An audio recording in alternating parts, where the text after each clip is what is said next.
Hello, everybody. I'm Lisa Shield, and this is Finding the Guardian of Your Soul. Give me one moment here, and I am going to put our little ticker tape at the bottom.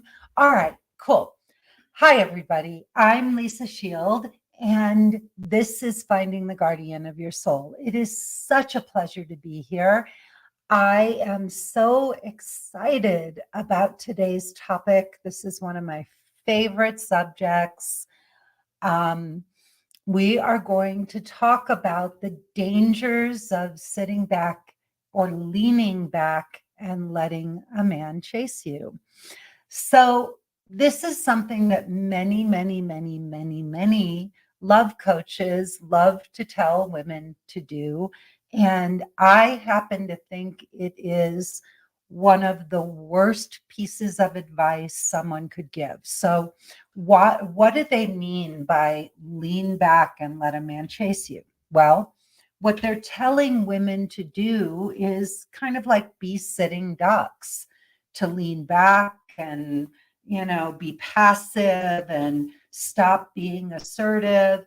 And yes, there are a lot of very masculine women who are conditioned to go for what they want today. That's the way it is. We've worked really hard to get to where we are, to be able to have power and agency over our lives. And to have some dating coach or love coach say, well, now you got to give all your power away to men and lean back and let men chase you, that's absolutely ridiculous. And the reason they say that is, of course, yes, many women today have developed a very strong, assertive, masculine side because they haven't been dating. They may have been the breadwinner in their relationship. Maybe they're a single mom. Maybe they've just been single for a long time. And they're out there and they're running their own lives.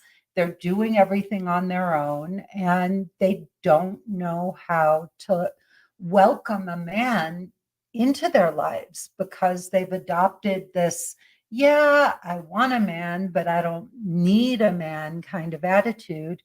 So none of those behaviors are good. And then couple this with many women today can be anxious. We get very anxious when we start to like a guy, and it brings up a lot of insecurity. And the way many women will deal with that insecurity is by trying to text a guy too much or create situations where they want to have dates all the time. Like they come up with events and things that they can invite a guy to because they want to be able to have more dates, and maybe the guy isn't initiating enough and the woman's got a lot going on and she would like a guy to accompany her to those things.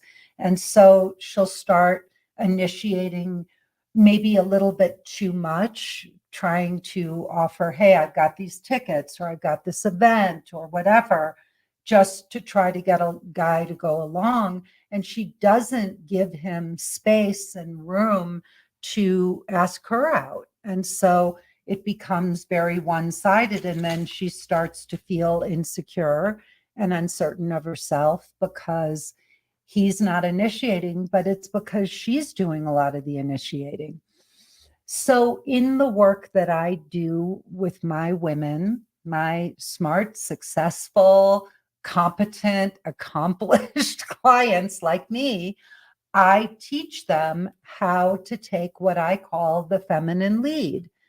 And this is a term, I coined, a phrase I coined. I created this concept of taking the feminine lead. And I think it's really powerful and really empowering. I'm going to talk a little bit more about that in a minute. The first, I still want to go a little deeper into the dangers of leaning back and letting a man chase you. So when you do this, many of you are complaining that you keep meeting emotionally unavailable men, men who won't commit, men who just tell you after you've been dating them for some months that they like the way things are. They don't really want things to change. They don't want more of a commitment. They just like seeing you when they see you. And many women say that they don't understand why they keep attracting narcissistic men. So, what happens when you lean back and let men chase you? You're a sitting duck. You're a target for avoidant men, players, narcissists, because these are the men that love the chase. These are the men that are attracted to women who play hard to get. And I'm going to put a little bookmark here for a second. And I'm going to tell you that you shouldn't need to play hard to get. You should just be hard to get. A woman who knows her power, who's strong, who's confident, and a woman who really Unknown caller. Don't know what that was. We'll just edit that out. Let me just get rid of that. So women who know their power, who are confident and strong and understand men, and I'm not talking about understanding men the way your girlfriends understand them, putting them down, criticizing them, slapping labels on men that they're all, emotionally immature, they're blocked, they're wounded, they're damaged, they're narcissistic, they can't commit. I'm not talking about that kind of knowing men or saying men are weak or that, boys love their toys, all of these cliched things that we tell ourselves about men. Those aren't the men I'm talking about, and those are not the kinds of things that men really want us to understand about them. I'm talking about really understanding men with eyes of love, through eyes of love and compassion, understanding that men have their own struggles, they have their own battles and demons. Men are more afraid of other men and what other men think of them. They're afraid of being judged as weak or incompetent or sissies by their male peers. They don't open up to other men because men who show emotions are looked at as being weak. So men get a lot of pressure. We've all heard about toxic masculinity. This is all just a facade that men put on and act to look tough, to act strong. Underneath it, they're as afraid of rejection as you and me. They lack confidence, they're insecure, they suffer from something called imposter syndrome. So we really underestimate how hard it is for men, and they go through a lot of the same fears and insecurities as women do. They become players, they become avoidants, they become narcissists because all of those behaviors are masks for insecurity. So when we see men through eyes of compassion, with love, with heart, we're able to see them as human, just like us. And it opens up this whole world of, possibility for connection, for emotional nakedness, for real love to occur. And where a man can really be a man in the truest sense of the word, but not a bully, not a manipulator, not a cheater, not an avoidant, not a ghoster, but a man can come towards you and connect with you because you're safe. You understand him. You make room for him in a relationship with you. So when we lean back, it's a ploy. You're not weak. You have definite ideas of what you're looking for in a relationship and from a partner. You have things that you want to ask from men, things, needs that you really have to get met in a relationship. And it's incredibly important that you're able to ask for those things, to be able to voice your thoughts, your opinions, and let men know how you think and feel, and also to be able to initiate. And here's the truth: good men, the kinds of men like my husband and like the men that some of my clients have met, they're taking their cues from you. They're looking to you to guide them in the same way that you don't know what he wants from you. Everybody's different. What I want is different than what you might want from a man or need. But we have to learn how to communicate our wants and needs. We're not, 5 years old or 15 years old. We're grown women. And we need to be able to ask our partners and our dates for what we want. You cannot go along in these relationships. One of the biggest mistakes I see many of my clients making is that they're afraid to assert themselves and ask for what they want because they're scared that they're going to come across as weak or needy or insecure. And so there are things that they're longing for.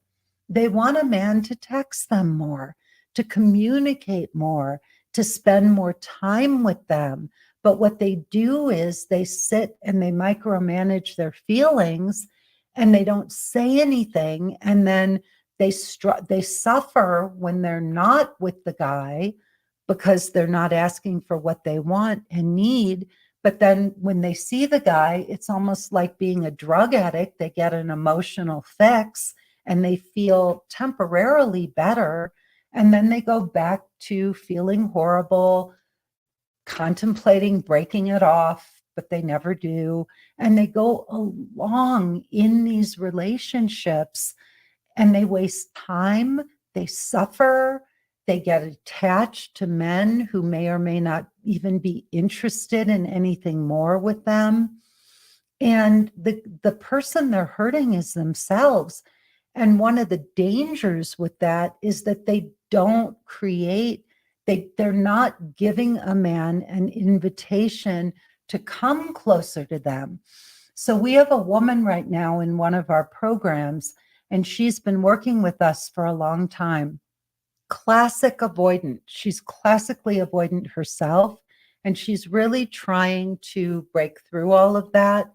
But in the meantime, she's been in a 7-month or 9 months, it may be now, relationship with a man, and she's never really asked him what he thinks about her and where he sees the relationship going.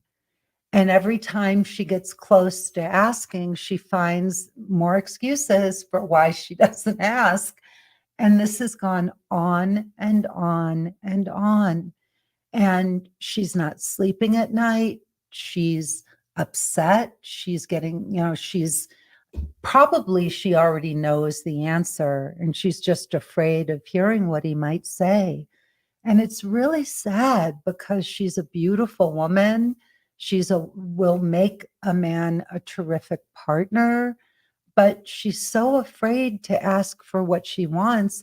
And even if he could come closer to her, she's so avoidant and emotionally blocked that she's not creating a space for that to happen. So we have a listener here. Hi, Siham. Hello, darling. I hope you're well. So she wrote, I've noticed that when I don't play hard to get, men are less interested. I guess I should interpret that if I am emotionally naked and they don't reciprocate, then they are not meant to be, right? Well, I think that that's true, Siham. If you're playing hard to get, you're going to set a tone for a relationship. Sure, they'll be interested. They'll be interested as long as you're not asking for anything and you're playing hard to get. The minute you show up as who you truly are and you start asking for what you want, they're going to tell you, oh, well, I don't want anything more. I liked it the way it was. I'm not looking for a future. And so you're going to set yourself up for disappointment. They'll be interested as long as there's no commitment. But the minute you ask for one, they're going to disappear. So you can prolong that for 6 months or a year or even, several years, but the answer is going to be the same. And the other thing you all need to know, if a man is crazy about you, he's going to tell you he loves you. He's going to want to be with you. He's going to come towards you. But you've got to make a space for that, and you've got to meet him in the middle. If you're sitting safe in your little corner and just letting him do everything and being at his beck and call, that's awful. And that's not what you're looking for. So we have another listener here.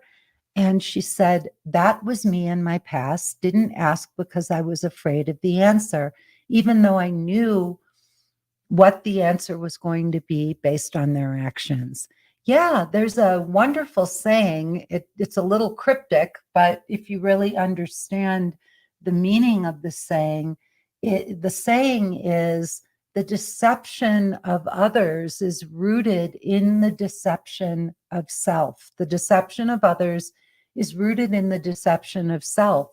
So when we do this, when we play these games, when we're not asking for what we want, when we're leaning back and letting men chase us, I get it. You don't want to be driving the whole relationship like some women do.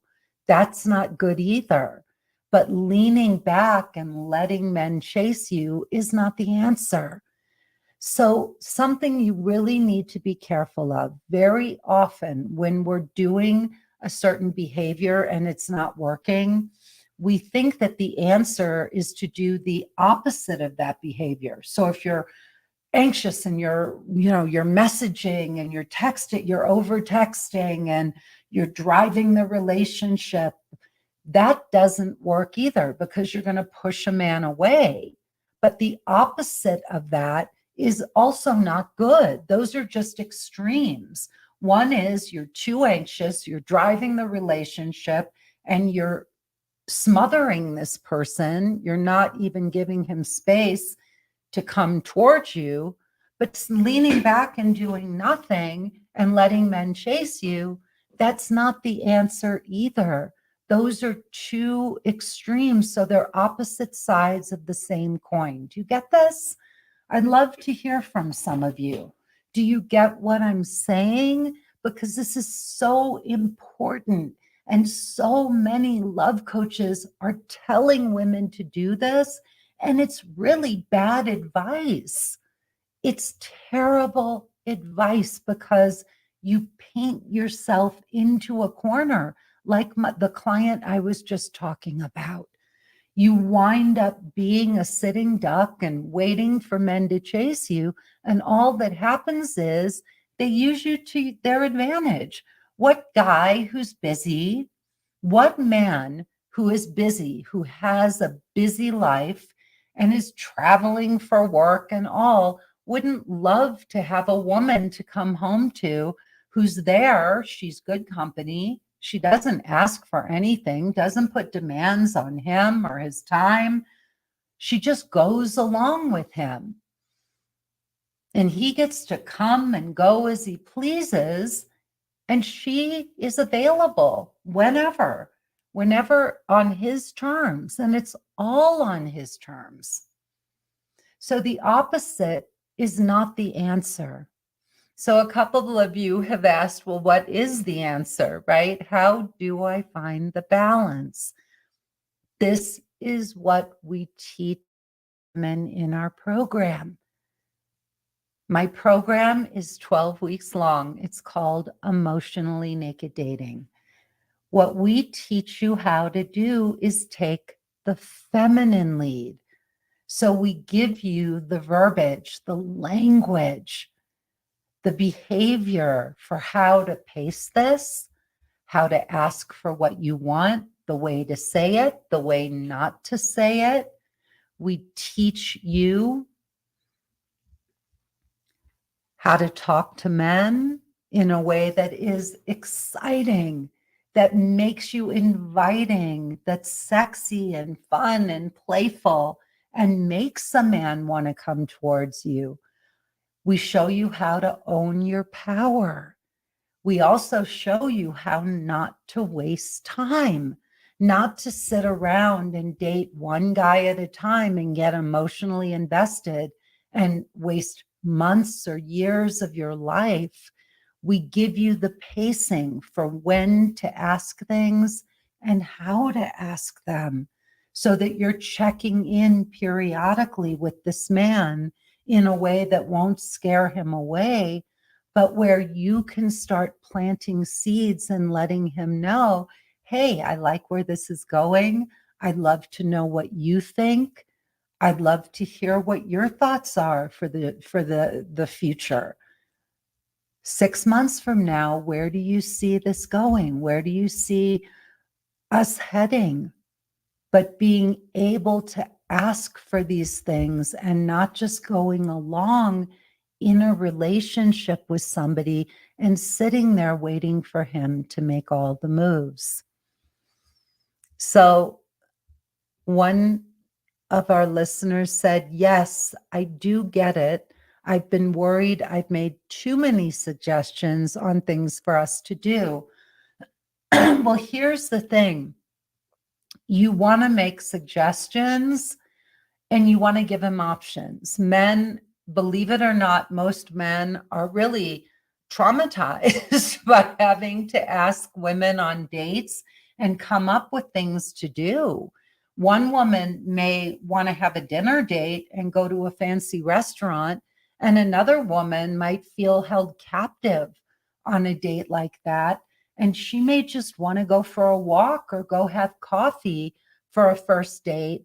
So it just depends. And if you don't tell a man what you want, he doesn't have the rule book, your rule book. When I was working with Don Miguel Ruiz, I was a student. I was in a community about 30 years ago with Don Miguel when he wrote, before he wrote the Four Agreements. And Miguel, he said something that was just eye-opening for me. He said, everybody has a different rule book, a different perspective on life. And your rule book is not the same as my rule book, and it's not the same as Miguel's rule book. Everybody has a different way of looking at life, things that are acceptable and things that are unacceptable. One of the women on our call, on our mastermind call, I have a year-long mastermind that my husband and I do together. And it's called The Mastery of Love, kind of inspired by, The Mastery of Relationship, which is inspired by Miguel's book, The Mastery of Love. And my husband and I do that program together. It's a year long. The women work directly with us in that course.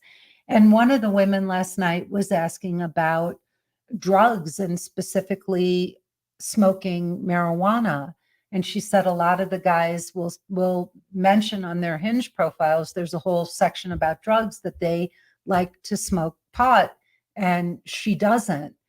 And I said, look, that's a preference. You get to decide. Nobody can tell you that you should accept somebody who's a marijuana smoker if you're drug free, right? Like I grew up in the 70s when everybody smoked pot. Now it's legal in a lot of places. So to me, it's not a big deal if somebody smokes pot once in a while. I'm not going to hang out with somebody who's using every day just because I think that's more of an addiction and a way of checking out. But if somebody likes to get stoned on the weekends and mellow out, that's not going to bother me, but it would probably bother her. So we all have a different rule book, and no guy knows what the world according to you is unless you tell him. So it's important to make suggestions. It's important to let a man know what you like and don't like. I had a client once. She was from one of the most wealthy Persian, or the wealthiest Persian families in Los Angeles. Beautiful, sweet, the coolest most wonderful woman. I mean, I still remember her vividly. I adored her. And she started dating a doctor in LA, and her best friend started dating his best friend. So her boyfriend, the doctor, wasn't really buying her gifts. I mean, he did nice things. He took her out, he took her on wonderful dates, but his best friend was buying her best friend all these amazing gifts and taking her on trips and doing all these fancy things for her. And I said to her, well, do you let him know that you would like those things? And she said, well, no, not really. So I said, well, the next time you're on Rodeo Drive and you walk by the Chanel store or Louis Vuitton or whatever, just admire something in the window. Just say, oh my God, I've really had my eye on that bag. Or, isn't that dress gorgeous? And just see what he does. And sure enough, he bought her the bag. He just didn't know that she wanted anything because she never let him know. And her dad, she had credit cards and her dad would pay for anything, but she wanted him to be thinking about her, but she never let him know. And I made the same mistake in my former marriage. My husband never gave me anything. And I used to pride myself on being the kind of woman who didn't need things. I just thought, oh, well, all these other women are so needy. But the real truth was underneath that, I was afraid to ask. I wanted a man who would do nice things for me, who would think of me, who would treat me like a princess. I wanted that. It's not that I couldn't go out and buy things for myself. I could, but I wanted a man to treat me to those things, to give me nice things and nice gifts. When my ex-husband and I divorced, I'm embarrassed to say, we literally signed on the dotted line. We didn't even have a joint bank account. And in this marriage, my husband and I, we share everything. And I can't even say to him, oh my God, I saw this beautiful, whatever, because he'll go out and get it for me. He's looking for things to do for me. He's looking for gifts to give me. And he's listening to me so that he can hear what I want. And if I don't tell him, he thinks that that I'm fine. And the truth is I am. I actually have to be careful. I got a car once that I didn't need because he had a client whose Jaguar XK was parked in our driveway. And I ran into the house. I was so excited. And I said, oh my God, that is the most beautiful car I've ever seen in my life. It is. And 2 weeks later, I had that car in the driveway, only that one was blue and mine was champagne. But other than that, and I never drove. I worked from home. He works from home. And one day he looked at the odometer and he said, you've only put 2,000 miles on this car in a year. And I said, I know, I think we need to sell it because the cost of the payments and the insurance and all were more expensive than the car was worth. So, but I never asked for anything. And I think I never asked because I was afraid I wouldn't get it. And that's something you have to look at. It's not about being entitled and expecting men to do things for us, but it is lovely to have a man want to do nice things for you.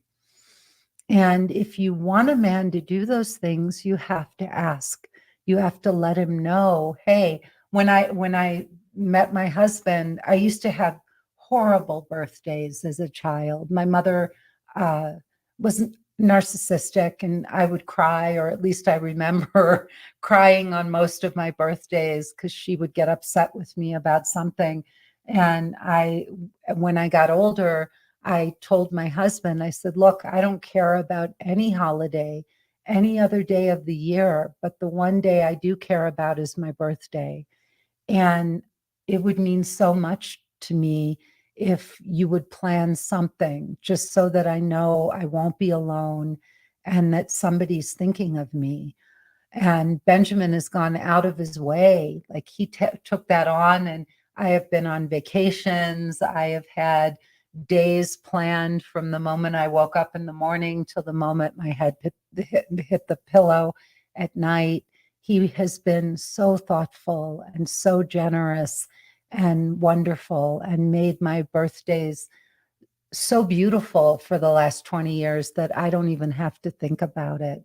So it is important to let somebody know what you want. And he's made it clear to me he doesn't like surprise parties. He doesn't want me to ever plan one for him under any circumstances. And he hates it when people bring dessert and then sing happy birthday at the dinner table at a restaurant. He finds it humiliating. And so he's let me know what he doesn't want as well. And I've never done that. He said some women think it's cute and they do it anyway. And he said, it would really humiliate him to have somebody do that. So you can't lean back. You cannot wait for a man to read your mind or chase you or figure out what you want. What you do need to do is get a handle on your anxiety. You need to understand that there's a certain rhythm to this, that there's got to be reciprocity. You have to be able to ask for what you want and then sit back and see if a man is listening to you and if he honors your requests. That's how you draw a man to you, not sitting and leaning back and letting a man chase you. So I'm Lisa Shield. I do an amazing 12-week course called Emotionally Naked Dating. My husband and I work together in my program. So you get to work with both of us. Not only do we teach you how to take the feminine lead, but in the first month of our program, we actually recommend that you don't date. And in that month, we do some deep, deep work. And in that month, many of the women say that they let go of their anxiety, that anxiety that had been causing them to chase after men. It naturally goes away in the first month of our program, so that when they do get back out into the dating world and they start taking the feminine lead, they don't feel anxious. They're not pushing. They're not driving an agenda. And the men find them incredibly attractive. In fact, we have an extraordinary success rate. If you want to see how successful this program is and you're just ready to get this solved, go to my website, lisashield.com, and check out my, not testimonials, my praise page. Look at my praise page and you'll see what the women say. And you can also listen to some live recordings, some live testimonials from some of my clients.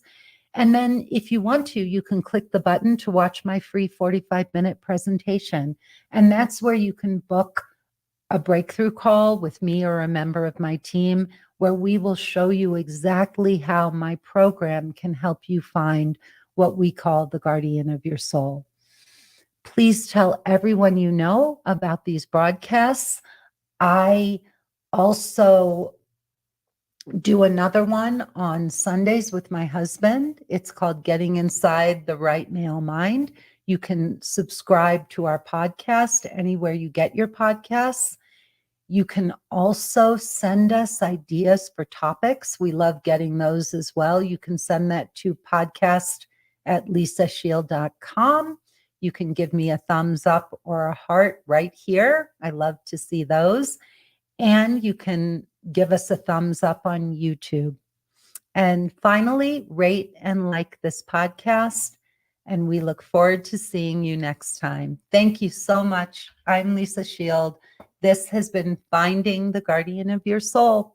Please don't lean back and let men chase you.